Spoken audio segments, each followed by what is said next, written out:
India had to shelter millions of people who came across the border. Providing just the basic amenities to such a large number of people was a task which even the most affluent nation in the world could not have taken in its stride.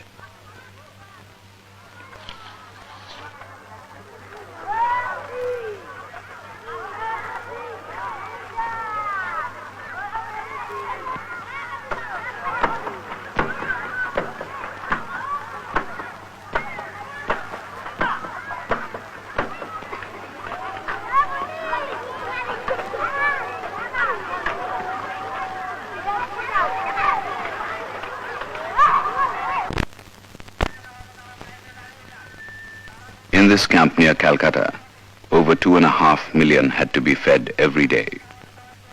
The mere distribution of food was no ordinary problem. Several organizations, Indian and international, worked ceaselessly to feed multitudes of people. It was estimated at that time that more than 10 million refugees would cross into India by the end of 1971.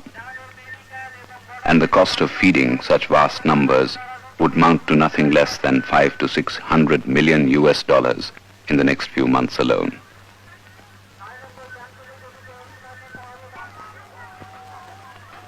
While filming in this camp, we received a letter from a friend in England. Talking about refugees, he said, "The claim to living of these human beings becomes more urgent and acute. The issue is not whether they will be given food or shelter. The question is, why should they be forced to seek them?"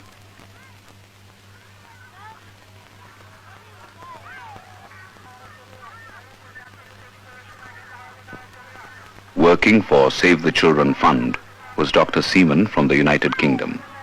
Working in the Salt Lake camp, which is a camp for about 200,000 people just north of Calcutta, it's been my impression that a great many of the children here are already severely malnourished.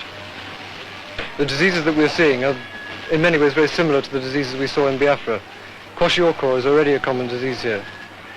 There are figures already in existence which indicate that some 300,000 children are probably already lost from this disease, from all the camps presently in India. And that in the absence of a proper supplementary, that is milk protein feeding program, it is likely that at least another 300,000 will be lost in the next 2 months. With the monsoon came more deaths.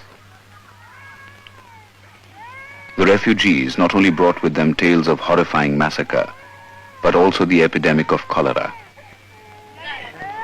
Swarming in crowded camps or on the roadside, without proper sanitation and medical help, millions became vulnerable to a disease which is spread by waterborne bacteria.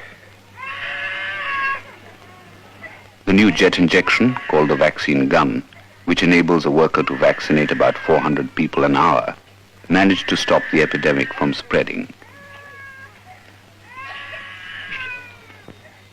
People came from all over the world to see the disaster for themselves.